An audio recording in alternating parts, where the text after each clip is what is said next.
తాను భగవంతుడు అయిన వాడికి ఇంకోటి లేదు, అది ఉంటుంది. మీకు బంధం పోతే సెల్ ఫోన్ ఏం పోదు, సెల్ ఫోన్ పోయినా మీకు బాధ రాదు. అదేమో పెద్ద అవతల ఏ వికారం లేని అందరికీ సాకారమైన ఒకనొక పరమసత్యం అది. నువ్వు అభిషేకం ఎందుకు చేయాలి ఈశ్వరుడికి అంటే, నిన్ను అభిషిక్తుడిని అభిషేకం చేస్తున్నవాడు శివుడని గుర్తుపట్టడానికి వెళ్తా. నేనేమంటున్నా అంటే, ఎట్లా ఎదగాలి అంటే, ఏది నువ్వు బాహ్యంలో చేస్తున్నావో ఇప్పటికది నీ సూక్ష్మంలో జరపబడుతుంది పరమాత్మ చేత అని గుర్తుపట్టడం పేరే జ్ఞానం అంటే. నీటి నుంచి దాహం తీర్చమని ఆశించడానికి ఏముంది, శ్వాస నుంచి ప్రాణం నిలబడాలని ఆశించడానికి ఏముంది, దాని ప్రక్రియలోనే దాని లక్షణం. ప్రత్యక్షంగా ఉన్న మహాగ్రంథం, ఉద్గ్రంథం అందరి దగ్గర ఉంది. ఈ గ్రంథం దానికి భాష లేదు, దానికి దేశం లేదు, దానికి ప్రాంతం లేదు, దానికి మతం లేదు. మతం లేని గ్రంథం ఏదన్నా ఉంది అంటే, అది సమ్మతమైన గ్రంథం ఏదన్నా ఉంది అంటే నీ అంతరంగ గ్రంథమే. స్వామి నమస్తే. నమస్తే స్వామి. సద్గురు శ్రీ శివానందమూర్తి భగవాన్ వారి గీతా ప్రసంగాలు ఇవాళ 2వ అధ్యాయం 71వ శ్లోకం. స్వామి కృష్ణ పరమాత్మ అంటున్నారు, ఎవరు సమస్తములైన కోరికలు శబ్దాది విషయాలను త్యజించి వాణియందు మాత్రమే ఆశ లేక అహంకార మమకార వర్జితుడై ప్రవర్తించును అట్టివాడే శాంతిని పొందుతున్నాడు. గురుగారు చెప్తున్నారు, నాది అన్నది లేక మమత్వము పోతే సమత్వం వస్తుంది. అట్టివాడు అహంకార రహితుడు కూడా. నేను అన్నది లేకపోవడం చేత నాది అన్నది దానంతటదే పోతున్నది. దానివల్ల అహంకార మమకారాలు పోయినవి. ఒక దానిలో కోరికలు, ఇంకొక దానితో అయిష్టము పోయినవి. అట్టివాడు శాంతిని మోక్షమును పొందుచున్నాడు. ఓం శ్రీ శివానంద గురుభ్యో నమః. శ్రీ ఆంజనేయ పరబ్రహ్మణే నమః.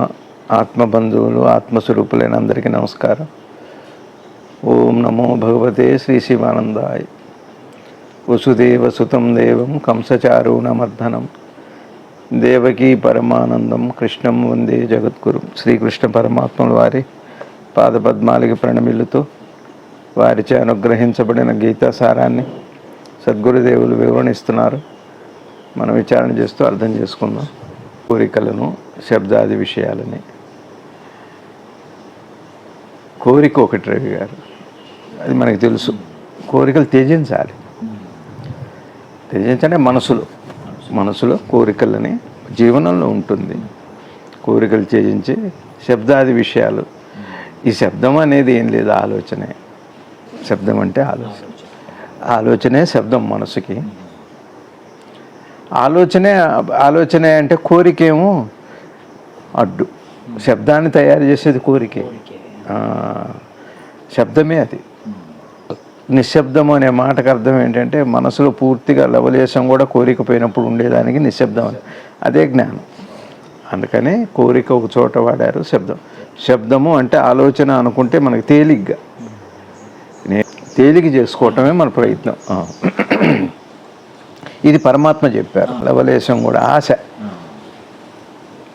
అంటే, ఇప్పుడు చూడండి, మనం ఆలోచించే అన్ని పనులు చేసుకుంటున్నాం. ఇక రెండోది ఏమిటి అంటే, ఊహించి కూడా ఎక్కువ సమయం గడుపుతున్నాం. ఆలోచన జీవనానికి అవసరం, ఊహ దేనికి పనికిరాదు. జీవనానికి పనికిరాదు, అట్లానే సాధనకి కానీ లోపల వస్తువుకి కానీ పనికిరాదు. ఊహలు ముందు మనం ఏం చేయాలి? సాధకుడు అనుకున్నవాడు ఊహలు తగ్గించుకోవాలి ఫస్ట్. ఆలోచన కాదు అది. ఊహ ఆలోచనలా కనపడుతుంది, కానీ ఆలోచన అంటే క్రియలో ఉన్నప్పుడు వ్యక్తమయ్యే. మనసుకి ఆలోచన అని పేరు, కానీ క్రియతో పాటుగా మనసు కదిలితే దానికి ఆలోచన అని పేరు. క్రియ లేకుండా మనసు కదులుతూ వెళితే అది ఊహలు. అంటే సినిమా పాట కూడా ఊహలు, గుసగుసలు. అది శబ్దం ఎట్లయితుంది? నిశ్శబ్దం ఎలా అవుతుంది? గుసగుసలు. కీప్ క్వైట్ అంటారు, సైలెన్స్ ప్లీజ్ అంటారు. అవంటే ఎందు ఆశ లేక, అంటే ఆశించకుండా, ఆశ్రయించడం. ఎక్కువ మనం ఏంటంటే చివరికి సాధనని జ్ఞానాన్ని కూడా ఆలోచనలతో నింపేసి ఆలోచనలతోనే సంతోషపడుతుంటాం. సాధన కూడా ఆలోచనలో భాగం అయిపోయింది. అంటే ఆలోచనతో మొదలు పెట్టాలి, నిశ్శబ్దంగా ముగించాలి. అది ఆలోచనతో మొదలయ్యి నిశ్శబ్దంగా ముగించడమే ఈ ప్రయాణం అంతా. అంటే ఆశించొద్దు, ఆశ్రయించొద్దు. మరి ఆశించొద్దా అంటే ఇక్కడ పెద్దలు చెప్పే మాట, ఇక్కడ ఏమి లభించాలో అది లభిస్తుంది. కానున్నది కాకమాందు, కాంది కానే కాదు. మనం మామూలు మాటలో కూడా పెద్దలు కూడా చెప్పారు, కవులు కూడా చెప్పారు, అనుకున్నామని జరగవని, అనుకోలేదని అంటే చాలా స్పష్టంగా ఉంది. మొత్తం కర్మ సిద్ధాంతం అంతా అందులోనే ఉంది. అలా వస్తుంది. ఇప్పుడైతే అనుభవం, ఎవరికి అనుభవం అది అవుతుంది. కాబట్టి ఆశించాల్సిన అవసరం ఉంది. నిర్మాణం ఏదైనప్పుడు ఇప్పుడు నీటి నుంచి దాహం తీర్చమని ఆశించడానికి ఏముంది, శ్వాస నుంచి ప్రాణం నిలబడాలని ఆశించడానికి ఏముంది, దాని ప్రక్రియలోనే దాని లక్షణం. ఇది కొద్దిగా మాట కష్టంగా చెప్పడానికి పెద్ద అనిపించినా, చిన్నగా అనిపించినా, పెద్దగా అనిపించినా, దీనైతే సూటిగా తప్పక చూడాల్సింది. ఉన్నదాన్ని ఆశించక్కర్లేదు రవి గారు. ఆశించింది ఉన్న దాంట్లో ఉండవలసిన అవసరం కూడా లేదు, ఉంటుందో లేదో కూడా తెలియదు. ఆశించటంలో అదొక లక్షణం ఉంది. అహంకార మమకార. అహంకారము అనే మాటకి మనం చెప్పుకున్నాం. అహంకారము అంటే తేలిగ్గా అర్థం కావాలంటే స్వప్నావస్థలో కళను అనుభవిస్తున్నాంగా, లేచాక ఏమంటున్నాం, కళ నిజం కాదంటున్నాం. మరి అనుభవించాంగా, లేకపోయినా అనుభవించాంగా, అదే అహంకారం. అట్లానే గాఢ నిద్రలో శాంతిని అనుభవించారుగా, అప్పుడు నేను లేదుగా. మరి లేచాక ఏం చెబుతున్నా, నేను బాగా నిద్రపోయా, నేను బాగా భలే ఆనందంగా ఉన్నా అని అంటున్నా. మళ్ళీ నేను వచ్చింది. ఇది అహంకారం. ఒక చోట నిజం కాకపోయినా నిజం అనిపించటం, ఇంకో చోట సత్యం కూడా మళ్ళీ నేనుతో ముడివేయటం, ఇంతే అహంకారం. సత్యాన్ని ఏమో నేనుతో ముడివేసి దూరం అవుతాం. ఈ నిజంగా మిథ్యగా ఆధారపడి ఉన్నదాన్నేమో సత్యంగా భావించి అది అహంకారం. అంటే అంతే. ఇంకా మాయని కూడా అనొచ్చు. అహంకారం అన్నా మాయన్నా మీకు అర్థమవుతుంది. నిద్రలో నేను లేదు, లేవగానే నేను వస్తుంది. అంటే సత్యంలో నేను లేదు, ఇక్కడికి రాగానే నేను వస్తుంది. ఇది ఉట్టి మిథ్య మాత్రమే. మిథ్య అంటే అసత్యము లేదని కాదు, నీ మీదనే ఆధారం. నీ మెలకు మీదనే ఈ ప్రపంచం ఆధారపడదు, కానీ ఆ ప్రపంచం మీద నీ మెలకు ఆధారపడదు. మీకు అర్థమవుతుంది. అది ఎంత గొప్ప ఇన్సిడెంట్ అయినా కూడా ఆ సంఘటన నీ మెలకుని తీసుకురాదు. నీ మెలకు ఆ సంఘటన నీకు తెలియజేస్తుంది. కాబట్టి మెలకు మీద నీవు అందుకని మిథ్య అన్నారే తప్పితే, మిథ్య అంటే ఇది అబద్ధం, ఇది అసత్యం అట్లా ఎవరూ చెప్పలేదు. అట్లాంటి బోధ లేదు. దేని మీద ఆధారపడదో అది తెలుసుకుంటే మిథ్య అదృశ్యం అవుతుంది. ఆ మధ్యన అర్థం చేసుకోనివ్వకుండా చేసేది, ఆ మధ్యలో నేననేది ఒక భావం ఉంది, అది అహంకారం. తర్వాత అహంకారము మమకారం. ఇప్పుడు రెండు క్షేత్రాల్లో స్వప్న మూడు అవస్థల్లో కూడా, ముఖ్యంగా స్వప్న సుషిప్త అవస్థల్లో కూడా ఉండి లేనిది ఉన్నది ఏదో అహంకారం అయితే, అదంతా దాని లక్షణం ఏంటంటే, దానికి ఒకటే, అహంకారానికి ఒకే ఒక లక్షణం మమకారం. అహంకార లక్షణం అది మమకారం. మీకు అర్థమైందా? మరి గాఢ నిద్రలో నేను లేదుగా, అంటే అహంకారం లేదుగా. మరి మీకు మమకారం ఉందా? మమకారాలు లేవు, అహంకారాలు లేవు, ఏ వికారాలు లేవు, ఎట్లాంటి కారాలు లేవు. అక్కడ ఉన్నదంతా కూడా సాత్విక అహంకారం, పూర్ణమైన స్థితి అది. కాబట్టి అది మనకి ఒక నిద్రావస్థ గొప్ప బోధ, ఒక గురువు లాంటిది అనుకోండి. ఒక మంచి ప్రాక్టికల్ బుక్ అనుకోండి, గ్రంథము, సైన్సు, ప్రత్యక్షంగా ఉన్న మహాగ్రంథం, ఉద్గ్రంథం. అందరి దగ్గర ఉంది ఈ గ్రంథం. దానికి భాష లేదు, దానికి దేశం లేదు, దానికి ప్రాంతం లేదు, దానికి మతం లేదు. మతం లేని గ్రంథం ఏదన్నా ఉంది అంటే, అది సమ్మతమైన గ్రంథం ఏదన్నా ఉంది అంటే నీ అంతరంగ గ్రంథమే అది. ఆ గ్రంథి పోయినప్పుడు, అపార్థం అనే గ్రంథి పోయినప్పుడు ఆ గ్రంథం నీకు అనుభవంలోకి వస్తుంది, ఆ విజ్ఞానం మీకు వస్తుంది. అది వేరే అది వేద సారాంశం. ఉపనిషత్తుకి అవతలది, వేదాంతానికి కూడా అవతలది, అదే తురియం. ఇక్కడ అహంకారాన్ని మమకారాన్ని విర్జించిన వాడే ఆ శాంతి పరమానందాన్ని పొందుతున్నాడు. మరి అహంకారం మమకారం అంటే ఇక చెబుతారు స్వామి, గురువుగారు చెబుతున్నారు, పరమాత్మ కూడా చెప్పారు. అయితే ఇంతకుముందు వాక్యంలో ఏం చెప్పుకున్నాం? కోరిక ఒకటి, శబ్దాది విషయాలు ఒకటి, ఇవే అహంకారంగా ఉన్నాయి. ఇవి పోతే కానీ శాంతి రాదు. కింద మాటలు అట్లా వాడారు అంటే మనకు అర్థం కావటం కోసం. పరమాత్మ ప్రకృతి ఏం చేస్తుంది అంటే, గురువు ఏం చేస్తాడు అంటే నీ జీవనంలో దాకా తీసుకొస్తే కానీ మనకు అర్థం కాదు. అదేమో పెద్ద అవతల ఏ వికారం లేని అందరికీ సాకారమైన ఒకనొక పరమసత్యం. అది మనకి ఇక్కడ రావాలంటే ముందు మన జీవనంలోకే రావాలి. మమకారం అహంకారం. ఒక మాట చెప్పున, మీరు చిన్నప్పుడు పూజలు చేసుకున్నారా? బాగా చిన్నప్పుడు చేయలే, కొద్దిగా తెలిసా? తెలిసిన తర్వాత చేసి. ఎవరి కోసం? కావాలి దేవుడి కోసం. మీకోసమే కాదు, దేవుడి కోసం కాదు. అప్పుడు ఎప్పుడే దేవుడు కాదు, ఇప్పుడు కూడా చేస్తున్నాం లేదో కూడా తెలియదు మనం. అప్పుడైతే ఏదో చిన్నవి కోరికలు. ఆ తర్వాత ఎవరు అడిగారు? మీ నాన్న, మీ అమ్మగారు, మీ కుటుంబం, ఇప్పుడు మళ్ళీ మీ భార్య, ఇప్పుడు మీ పిల్లలు. ఇప్పుడు ఏమైంది? ఈ భగవంతుడిని అడగటం అనే ప్రక్రియ మీతో మొదలుపెట్టి ఇక పరివారం పెరుగుంచుకుంటూ వెళుతుంది. అంతేగా. రేపు పిల్లలు, మనవుల కోసం, ఆరోగ్యం కోసం, దానికోసం మళ్ళీ కొంత శ్రమ, మళ్ళీ ఆ తర్వాత ముని మనవులు, మళ్ళీ వాళ్ళ కోసం. ఈ ప్రార్థనకి అంతు పంతు లేకుండా ఇది అలా వాళ్ళ కోసం వాళ్ళ కోసం వాళ్ళ కోసం. మంచిది, తప్పు కాదు, అదేం తప్పు కాదు.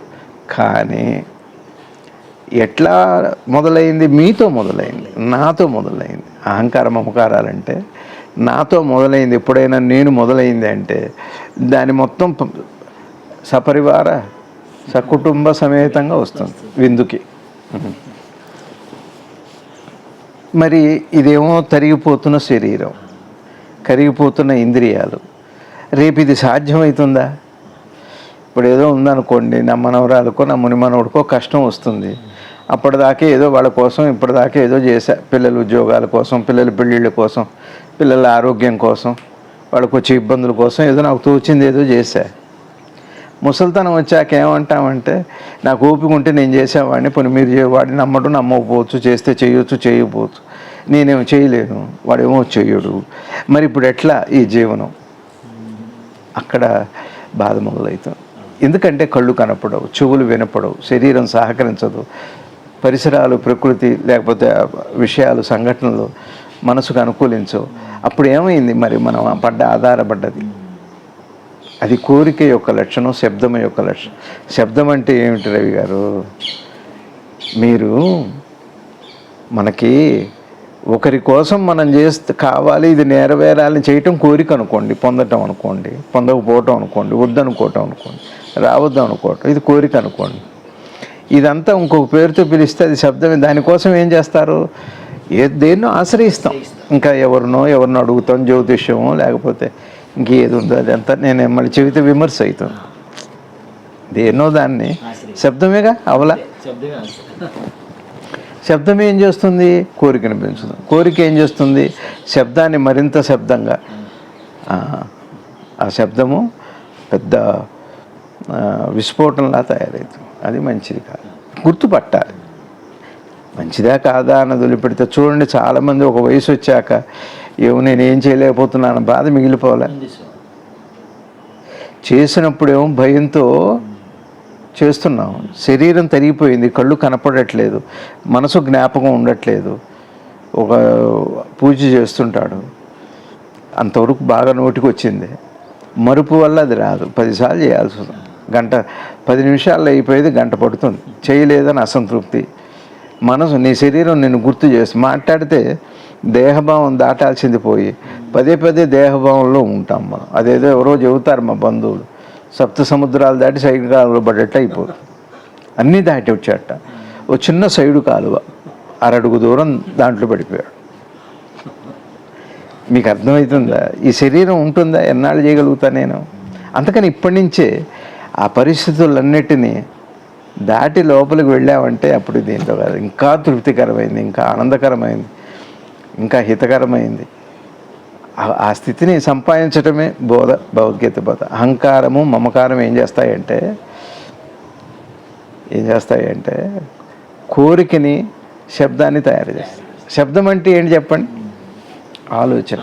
మనసుకి ఆలోచన శబ్దం, చెవులకి బయట వస్తువుల ద్వారా వచ్చే శబ్దం అది. ఆ శబ్దం బాహ్య శబ్దం. ఇది లోపల ఉండే ఈ శబ్దం చాలా బాధ. ఈ శబ్దం చాలా లోపల తిరుగుతూనే చప్పుడు అవుతూనే ఉంటుంది, హమ్మింగ్. అలా అందుకని ఏంటంటే ఇప్పుడే వాటన్నిటినీ ఉండలేను రవి గారు, ఉండలేం.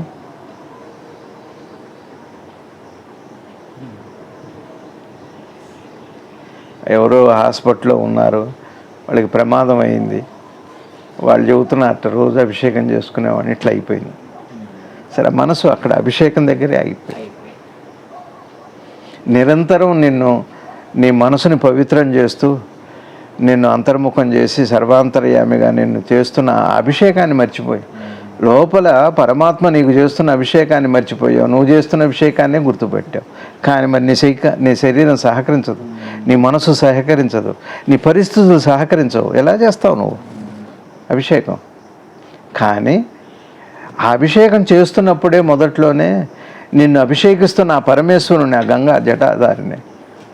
గంగాధారిని గంగ అవతరించటం అది. నిన్ను అభిషేకిస్తున్నాడు శివుడు. అది చూడు, నువ్వు అభిషేకం చేయి. నువ్వు అభిషేకం ఎందుకు చేయాలి ఈశ్వరుడికి అంటే, నిన్ను అభిషిక్తుడిని అభిషేకం చేస్తున్నవాడు శివుడు అని గుర్తుపట్టడానికి. అక్కడ లేకపోతే మళ్ళీ ఈ బాధే మిగులుదే. ఆ దిగులతోనే నేనేం చేయలేకపోతున్నా, అంత పటికి బెల్లం పెట్టలేకపోతున్నా, ఊదికట్టి తిప్పలేకపోతున్నా, దీపం చేయలేకపోతున్నా, ఒక అభిషేకం చేయాలి, ఈ బాధే మిగిలిపోయింది. త్యాగరాజుల వారిని ఇదే రాముల వారు ప్రశ్నించారు. అంటే నన్ను విగ్రహానికి పరిమితం చేసావా అన్నారు రాముల వారు. ఇది పెద్దలు చెప్పిన మాటే. నేనేమంటున్నా అంటే, ఎట్లా ఎదగాలి అంటే, ఏది నువ్వు బాహ్యంలో చేస్తున్నావో ఇప్పటికది నీ సూక్ష్మంలో జరపబడుతుంది పరమాత్మ చేత అని గుర్తుపట్టడం పేరే జ్ఞానం అంటే. అదే భగవద్గీత. లేకపోతే ఇది ఎక్కడో ఒక చోట చేత కాదు రవి గారు. పరిస్థితులు, ఏ పరిస్థితులు ఎలా ఉన్నాయో తెలియదు. పరిస్థితులు కావాలి, మనసుకి కావాలి, నీ ఇంద్రియాలకి కావాలి, ఆ స్థితికి వెళ్ళాలి. అది ఇట్లానే మొదలు పెట్టాలి సంప్రదాయంలో కొన్నాళ్లే. అది కూడా అట్లా అర్థమయ్యేంత వరకు చక్కగా చేసుకొని అందులోకి వెళ్ళిపోవాలి. గడప దాటాలి. నువ్వు ఇల్లు దాటకపోతే అట్లా మగవాడు తిరక్కావును, ఆడ తిరిగి చెడిపోతారనే సామెత ఉంది. మగవాడు ఇప్పుడు శరీరం తిరక్క మనసు తిరిగి చెడిపోతుంది. కానీ ఈ రెంటిని తిప్పేది వస్తువు మాత్రం లోపల ఉంది. అది తెలియాలి గారు. నీకు నిరంతరం పుష్పార్చన, అదేమంటారు, మనం ఎన్ని రకాలుగా పూజ చేస్తాం, స్వామికి షోడశోపచారాలు లోపల జరుగుతున్న విషయం మర్చిపోయాం. షోడశోపచారాలు లోపల జరుగుతున్నాయని తెలియటానికి బయట చేయాలి. అది ఎట్లానో తెలుసుకో. నువ్వు సత్సంగమే చేస్తావో, పురాణమే చదువుతావో, పారాయణమే చేస్తావో, జపమే చేస్తావో, గురువునే ఆశ్రయిస్తావో, క్షేత్రాలు వెళ్తావో, నువ్వు ఏదైనా చెయ్యి. నువ్వు చేస్తున్న ఈ బాహ్యమైన షోడశోపచారము నీ సమస్త జీవనం కూడా నీ లోపల ఆ జీవన వేదము, ఆ జీవన తరంగము లోపలే ఉంది అన్న విషయం తెలిస్తేనే. అదే మరి హాస్పిటల్లో ఉన్నవాళ్ళు బాధపడుతున్నారు. మరి ఏం చేయలేకపోతున్నాను, ఏం పాపం చేశానో నేను, ఇవి కనీసం ఉట్టిగా తలుచుకుంటున్నా, ఏం పాపం చేశానని పాపి అయిపోయాడు ఆ కాసేపట్లోనే. ఇన్నాళ్ళు శివార్చన చేసినవాడు పాప అవుతాడా? కృష్ణార్చన చేసినవాడు, పూజ చేసినవాడు పాప అయ్యాడా? మరి ఎందుకు పాపం వచ్చిందంటే చేయలేకపోయింది. అంటే ఇప్పటి వరకు మనకి చేయటం ఏంటి, చేస్తున్నది ఎవరు నాకు తెలియలేదు. అసలు చేస్తున్నది ఆయనే, నేను చేస్తున్నా అంటున్నాను. ఇదిగో అహంకారం, మమకారం, ఇదే పెద్ద శబ్దం రవి గారు. చెవులు జోరీగిలాగా అదేదో చెబుతారు. ఒక మంత్రం ఉంది, కర్ణపిశాచి మంత్రం అని ఒకటి ఉంది. అన్నీ చెబుతూనే ఉంటాం. వాడి జేబులో పెన్ను ఉంది, వాడి జేబులో పర్సు ఉంది, పర్సులో 100 రూపాయలు, వాడి పేరు ఇది, వాళ్ళ ఇంట్లో అది అనుకుంటున్నారు, ఇది అది చెబుతూనే ఉంటుందట. అది వదిలించుకోవడం చాలా కష్టం. మొదట్లో బాగానే ఉంటుంది, ఇక అనవసరంగా చెబుతూనే ఉంటారు.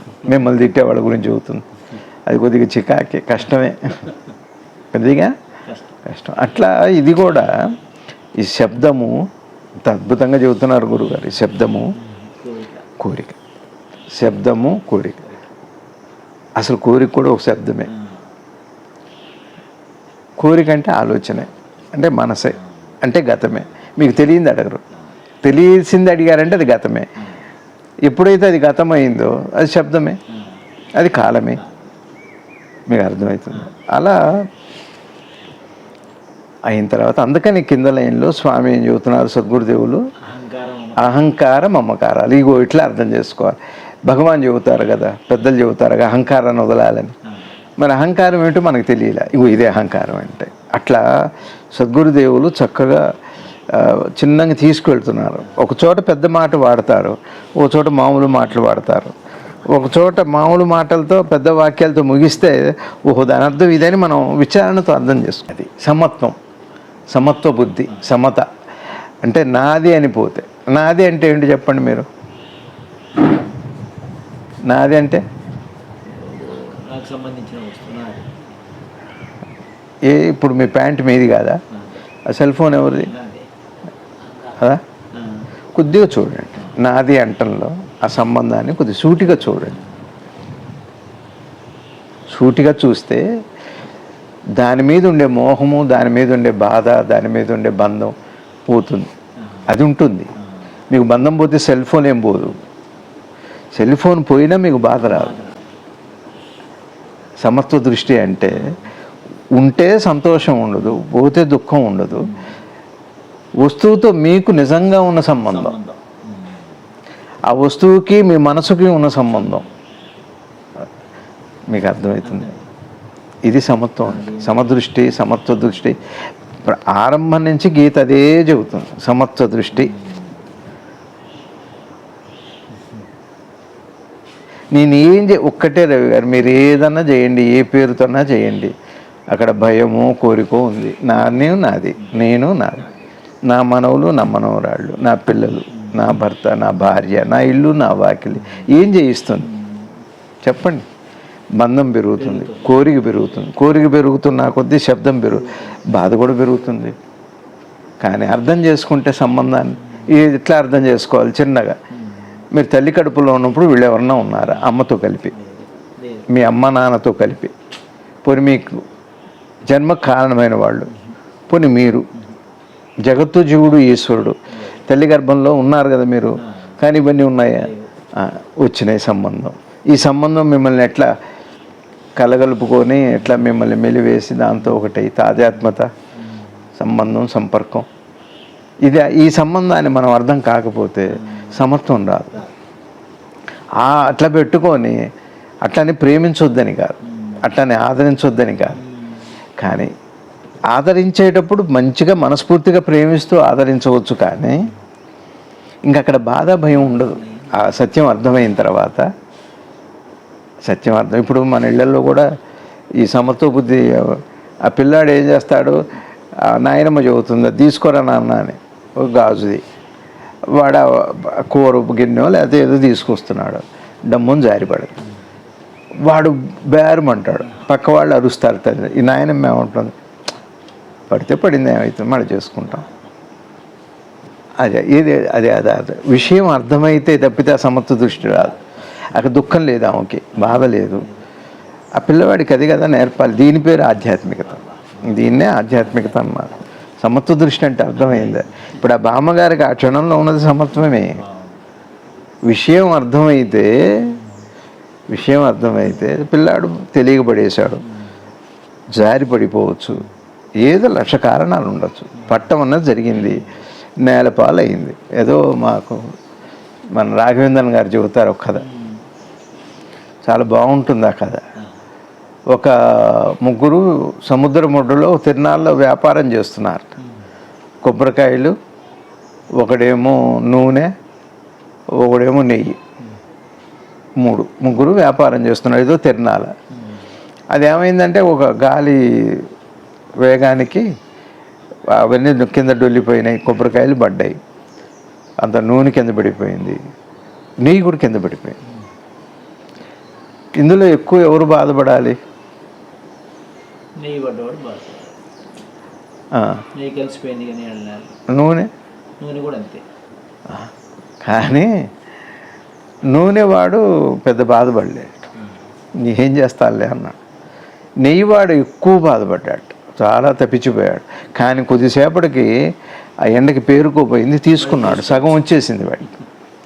ఇక కొబ్బరికాయలు వాడు వీళ్ళందరికంటే మించి బాధపడ్డాట, డొల్లి ఏడ్చాట. ఏ నష్టమూ జరగలేదు. సమత్వ దృష్టి అంటే అర్థమైంది. ఉన్న విషయాన్ని జాగ్రత్తగా ఆకలింపు అట్లానే నాకు ఏర్పడ్డ సంబంధంలో వచ్చిన బాధే కానీ ఏర్పడమునుకు నాకు ఇవేవి లేవు కదా. ఇవేవి లేవన్న సత్యాన్ని మీరు గుర్తుపడితే బలంగా అది అవగాహనలోకి వస్తే మాత్రం ఇప్పుడే సమత్వ బుద్ధి. ఇదంతా శబ్దమే రవి గారు. అవగాహన లేనంతకాలం, అపార్థం ఉన్నంతకాలం, స్పష్టత లేనంతకాలం అదే పెద్ద శబ్దం. కానీ ఇంట్లో పిల్లలు అరవటం, గిన్నెలు చప్పుడు అవ్వటం, పని వాళ్ళు రావటం, తెల్లారటం, ఇది కాదు శబ్దం అంటే. ఈ జీవనమే, అది జీవన తరంగం. అది సముద్రం కూడా, నడి సముద్రంలో శబ్దం ఉండదు, తరంగం దగ్గరే శబ్దం ఉంటుంది. కానీ దాని శబ్దం దాని గంభీరతకు, దాని ప్రశాంతతకు అడ్డు కాదు. దాని తరంగం అది. మీకు అర్థమవుతుందని చెప్పేది. ఏదైనా మీరు తల్లి గర్భంలో ఉన్నప్పుడు, పోనీ నిద్రపోయినప్పుడు ఏమున్నాయి? ఏమీ లేవు. మెలకు వచ్చాక సంబంధంలో నుంచి వస్తున్నాయి. దీన్ని చూడండి సహేతుకంగా. అప్పుడు మీకు ఆ అవగాహనలో నుంచి వచ్చేది ఏమవుతుందంటే, ఇవి అదృశ్యం చేయదు, అది అదృశ్యం అవ్వదు. మీ బాధ అదృశ్యం అయింది అంటే, మీ దుఃఖపట్నం అదృశ్యం అయింది అంటే చాలా క్యాజువల్గా ఉండట్లా. ఇప్పుడు పగిలిపోతే ఎంత బాధపడాలి? ఆ నాయనమ్మ కానీ, ఆ ఇంటిల్లిపాది. మరి ఎందుకు నిబ్బరంగా ఉన్నారు? విషయం అదే కదా. ఒకటి ఎందుకు కోపం వచ్చింది, కొట్టను కూడా కొడతారు తల్లిదండ్రులు. ఎందుకు ఇవన్నీ జరుగుతున్నాయి? ఈ దృష్టి అక్కడ ఎందుకు లేదు? ఈ పరిణితి ఎందుకు లేదు? దృష్టిని బట్టే ఉంది. అందుకని ఏమవుతుంది? బాధపోతుంది. బాధపడేవాడే అహంకారం. అంటే ఎక్కడ బాధ ఉందో రవి గారు, అది ఏ విషయమైనా, జగత్తు, జీవుడు, ఈశ్వరుడు, 3 విషయాల్లో బాధ ఉంది అంటే అహంకారం అక్కడ ఉన్నాడు. అదే శబ్దం, అదే కోరిక. మరి ఈ శరీరం చూసుకోండి మీరు, ఏమవుతుందో రేపు తెలియదా మీకు? ఇంకొక 5 ఏళ్లలో 10 ఏళ్లలో ఈ రమణకి కళ్ళు, చెవులు, ఇప్పటికే చెవులు వినపడవు, కళ్ళకి లేజర్ ఆపరేషన్ అయింది, ఈ కళ్ళు చూపు మసగ బారతాయి, ఇప్పటికే మరుపు ఉంది, చదివింది గుర్తుండట్లేదు. ఇది గుర్తుతో చెప్పట్లే, ఈ చెప్పేది ఎట్లా అనేది ఏం చదవలేదు కాబట్టి చెబుతున్నాను. లోపలిది మనస్సు చెబుతుందే తప్పితే, చైతన్యం చెబుతుందే తప్పితే నా సొంత జ్ఞానమే కాదు. మరి ఇది నేను ఈ వాస్తవాన్ని ఒప్పుకోకపోతే రేపు నాకు చెయ్యి సహకరించద్దు. అందుకనే ఏం చెప్పారు పెద్దలు, పడిపోయేంత వరకు చేయటం మంచిదే కానీ పడిపోతుందన్న స్పృహతో జ్ఞానాన్ని సంపాదించు అని చెప్పారు. ఇదంతా అహంకారం, మమకారాల్లో బాగా. అహంకారం ఏం చేస్తుంది అంటే నేను నాది అంటూ. అహంకార రహితుడు అంటే ఏంటి? పూర్ణమైన పరమాత్మ. ఎవరికి అహంకారం లేదో అది పరమాత్మ స్వరూపమే రవి గారు. నేను పరమాత్మని చెప్పుకోవటానికి కాదు. పరమాత్మ ఎప్పుడు కూడా ఏ పరమాత్మన చెప్పాడు నేను పరమాత్మని? కృష్ణుడే చెప్పలేదు, రాముడే జగద్గురువు, త్రైలోక్య గురువు కృష్ణ పరమాత్మే చెప్పలేదు. అట్లా ఎవరన్నా చెబుతున్నారంటే అది యువతల్లో మాటే కానీ అది నిజమైన మాట కాదు, అది సత్యం కాదు. ఎవరైనా నేను దేవుడిని అని చెప్పారు అంటే అది నిజమైన మాటే, సత్యం కాదు. సత్యం ఎప్పుడు నేను దేవుడిని అని చెప్పదు. ఎందుకంటే ఇతరం లేదు. తాను దేవుడికి ఇతరం అయితే తాను అని చెప్పు. పోనీ తాను అదే అయితే మళ్ళీ ఇంకోటి ఇతరం ఉండాలి. అది అట్లా మాట పొసగదు రవిగా. తాను భగవంతుడు అయిన వాడికి ఇంకోటి లేదు. పోనీ ఇంకోటి ఉందంటే దానికి ఇది ఉంది. నేను దేవుడిని ఎలా చెబుతున్నా అంటే నువ్వు ఉన్నావు అప్పటికే. మరి దేవుడు ఎవరు మరి అని ప్రశ్న నాకు వస్తుంది, మీకు వస్తుంది. అసలు అట్లాంటి కానీ సత్యం అదే చెప్పదు. ఉన్నది వస్తువేదో ఒక అఖండమైన శాంతితో ఉంటుంది. ఇవన్నీ కూడా తెలియాలి. అహంకారం అంటే ఇదంతా. అహంకారం ఏం చేస్తుందంటే చేయిస్తుంది, బాధ పెడుతుంది, 2 ఉన్నాయి. ముసలితనానికి బాధపడదా? ఇవేదో అర్థం కాకపోతే, నేను చేసేది నాకు అర్థం కాకపోతే, అది పూజ కావచ్చు, యజ్ఞం కావచ్చు, హోమం కావచ్చు, బాధలో ఇంచేగా వాళ్ళు గతాన్ని చెబుతారు చాలామంది. గతాన్ని నెమరు వేసుకునేది ఎప్పుడు బాధలో ఇంచేగా. అది ఇప్పుడే దాటాలి. వివేకం ఉంది, గురువు చేసే సహాయం ఎదురుగా. నీకు ఈ భవిష్యత్తులో ఈ మనసుకి, ఈ శరీరానికి వచ్చే పరిణామాన్ని దృష్టిలో పెట్టుకొని గురువు బోధ ఉండాలి ఏదైనా సరే. కానీ జ్యోతిష్యం నిజం ఏవో 4 మాటలు చెప్పటం అది పెద్ద విషయం కాదు, ఇది లౌకికమైన విషయం. అది నిజమాబద్ధమైన విషయం కాదు, ఇది జ్యోతిష్యం కాదు, గ్రహగతులు కాదు, అది ఇవి సంగతులు కాదు. కాబట్టి ఉత్తమ గతి అని కాదు, ఉత్తమోత్తమైంది అంతే, అది గతి ఏం కాదు. నేను నాది మీకు తేలిగ్గా అర్థం చేసుకోండి. జాగృతంలో నేను నాది ఉంది, స్వప్నంలో కూడా నేను నాది ఉంది. నిద్రలో పొందే శాంతి కానీ ఆనందం కానీ నాది అని అంటారా? ఎందుకను? నేను లేదా కాదు, ఎందుకు లేదు? నేను నాకు ఆనందం శాంతి వచ్చాయని చెబుతాను, నేను ఎందుకు లేదు? చెప్పండి, మీరు చెప్పండి సీతారాం, నేను ఎందుకు లేదు? కల వరకు మీ కల వేరు, నా కల వేరు, భార్యాభర్తలైనా పిల్లలైనా చివరికి గురువు అయినా ఎవరిది వాళ్ళకే ఉంది, జాగృతంలో కూడా ఎవరిది వాళ్ళకే ఉంది, నిద్రలో అందరికీ ఒకటే ఉంది. అందుకని నేను లేదు. ఏది ఒకటి ఉందో అక్కడ నేను ఉండదు, ఏది వేరుగా ఉందో అక్కడ నేను వస్తాను. వేరు భావంలోనే నేనుంది, కానీ ఏకభావంలో నేను నా నిద్రే ఉంది, నా శాంతి ఉంది. నీకు వచ్చిందే నాకు వచ్చింది, నాకు కానీ నా కళ నా వేరు వచ్చింది, అందుకని నేను వచ్చింది. ఎక్కడ ఏకత ఉందో సత్యం ఉందో అక్కడ నేను అవకాశమే లేదు, అందుకని నాది పోతుంది. నేను నిద్రపోయా, నాకు శాంతి వచ్చింది, నా నిద్ర. చూడండి ఎట్లయితే అప్పుడు నేను నాదంటే నీకంటూ ఏముంది? అందరికి ఒకటే అయినప్పుడు నా శ్వాస, నా గాలి ఏమిటి, నా శ్వాస ఏమిటి? శ్వాస ఉంటేనే, అసలు శ్వాస ఉంటేనే నేను లేను. అసలు నేను లేకుండా శ్వాస ఉంటుందా అంటే, శ్వాస ఉంది కాబట్టి నేను చూడాలి, నిశ్చితంగా చూడాలి. నిద్రలో ఎందుకు నేను లేదు అంటే అందరికీ అదే అనుభవం కాబట్టి, వేరు అనుభవాలు లేవు కాబట్టి. మరి వేరు అనుభవాలు ఉన్నాయి కాబట్టి నేను వచ్చింది. మరి వేరు అనుభవాలు ఉన్నప్పుడు నేను ఉండటం నిజమే కదా అంటే, మరి అన్నీ నిజమో కాదో చూడు. అట్లా పెద్దలు చిన్నంగా లోపలికి తీసుకెళ్తున్నారు. నేనన్న భావం ఉంటేనే నాదన్న భావం ఉంటుంది, నేనన్న భావం లేకపోతే నాదన్న భావం ఉండదు. మరి నేనన్న భావం అంటే ఏమిటి? వేరువేరుగా అనిపించటమే, అదే అహంకారం. నా మనసు అని చెబుతున్నా, నా దేహం అని చెబుతున్నా, నా ఆత్మ అని చెబుతున్నా, నా దేవుడు అని చెబుతున్నా. ఇంత వేరు భావంతో మాటలోనే వేరుంది కదా, పదాల్లోనే వేరుంది కదా, అక్షరానికి వేరుంది కదా. వేరైనా కలిపే చదవాలి కదా. మాట అన్నారు, మాట అంటలోనే మా ఉంది, టా ఉంది. మాట అన్న పదాన్ని అక్షరాలు కలపకుండా చెప్పండి మీరు, ఇంపాసిబుల్. భేదమే భాష, భేదమే ఘోష, భేదమే శోష, అన్నీ అంతే. ఏ భేదం? కానీ ఆ భేదమే ఇట్లా నడుపుతుంది, భేదం లేకపోతే నడవదు. కానీ భేదం ఉంది కాబట్టి నడుస్తున్నాం అని భేదాన్ని అర్థం చేసుకోవద్దని ఎవరు చెప్పారు? అర్థం చేసుకోవచ్చుగా భేదాన్ని. ఎరా నీకు పులి స్టాప్ కామాకు కూడా తెలీదా అంటే అర్థం ఏమిటి? ఎక్కడ పులి స్టాప్ పెట్టాలి, ఎక్కడ ఆశ్చర్యకరం పెట్టాలి,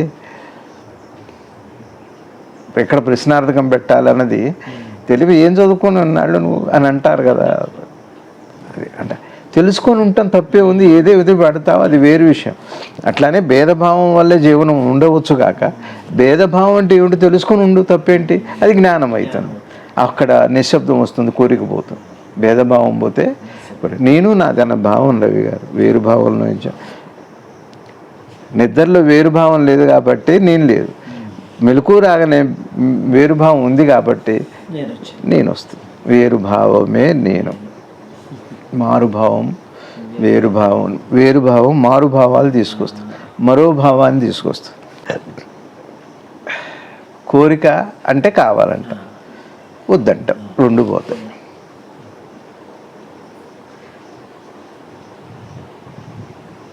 చూడండి, ఉదాహరణకి మళ్ళీ నిద్ర తీసుకుంటే, ఒకడు జబ్బుతో ఉన్నాడు, నిద్ర పడితే బాగుండబ్బా, ఈ బాధ భరించలేకపోతున్నా అనుకున్నాడు, ఈ బాధ వద్దనుకున్నాడు, నిద్ర కావాలనుకున్నాడు, నిద్రపోయాడు. నిద్రపోయాక నిద్ర బాగుంది ఇంకా లేవద్దు అనుకోడు. ఇందాక వద్దనుకోని నిద్రపోయాడు, మేలుకోవాలి అనుకోడు. బాధ ఉంది వద్దు అని అనుకోడు, నిద్ర బాగుంది ఇంకా పోవాలి అనుకోడు.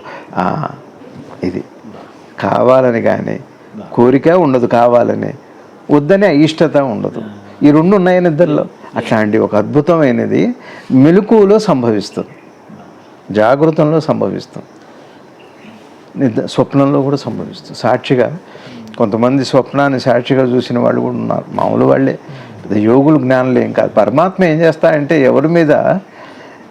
ఎవరి మీద భేదభావం ఉండదండి, అందిస్తూనే ఉన్నాడు తన సత్యాన్ని. కానీ మనం ఏం చేస్తామంటే పట్టించుకోం. కారణం ఏదన్నా కానివ్వండి, అందరికీ అందుతూనే ఉంది సత్యం అని గుర్తుపట్టాలి. ఆ గుర్తుపట్టడానికి గురువు కావాలి. ఇదిగో అది చూడు, అది గుర్తుపట్టాలి. అదే మోక్షం. ఏంటి చెప్పండి మోక్షం అంటే? ఇష్టము అయిష్టము. ఇష్టాయిష్టాలు పోయిన వాడికి ఇప్పుడే జీవన్ముక్తుడు. మోక్షం అంటే అర్థం ఏమిటంటే అప్పుడు కాదు, ఇప్పుడే. చచ్చిపోయాక వచ్చేది మోక్షం కాదు. బతికుండగా ఇష్టాయిష్టాలు పోయినవాడు, కోరికలు శబ్దాన్ని దాటినవాడు, అహంకార మమకారాలు పోయినవాడు. ఈ మూడు అన్నీ ఒకటే, విడివిడిగా మాటల్లో చెప్పుకుంటున్నాం కాబట్టి దీనంతా ఒక మాటలో చెప్పాలంటే ఆలోచన, లేదా దీన్నంటే మనసు, లేదా గతము. స్పరిశపోయినవాడు జీవన్ముక్తుడే అవుతున్నాడు. ఇప్పుడే ముక్తి పొందుతున్నాడు. ఎక్కడో వెళ్ళి ఎక్కడో లోకంలో ఏదో కలవటం కాదంటే అబద్ధమండి, పెద్దలు చెబుతున్నారు ఎంతోమంది అంటే. నువ్వు చూడు, నీ లోపలికి వెళ్ళి చూడు. అక్కడ అసలు శబ్దం ఉందేమో చూడు, శబ్దం లేని చోట నేనుందేమో చూడు, నేను లేని చోట శబ్దం కానీ లేకపోతే నిశ్శబ్దం కానీ ఉందేమో చూడు, శబ్దం లేని చోట నిశ్శబ్దం కూడా ఉందేమో చూడు. శబ్దాన్ని నిశ్శబ్దాన్ని కలిగించే వస్తువు నేనే. బాగా గుర్తుపెట్టుకోండి. అది గతమ యొక్క స్పర్శ. గత స్పర్శే గతమ యొక్క అది సృజిస్తుంది, అది స్పృశిస్తుంది.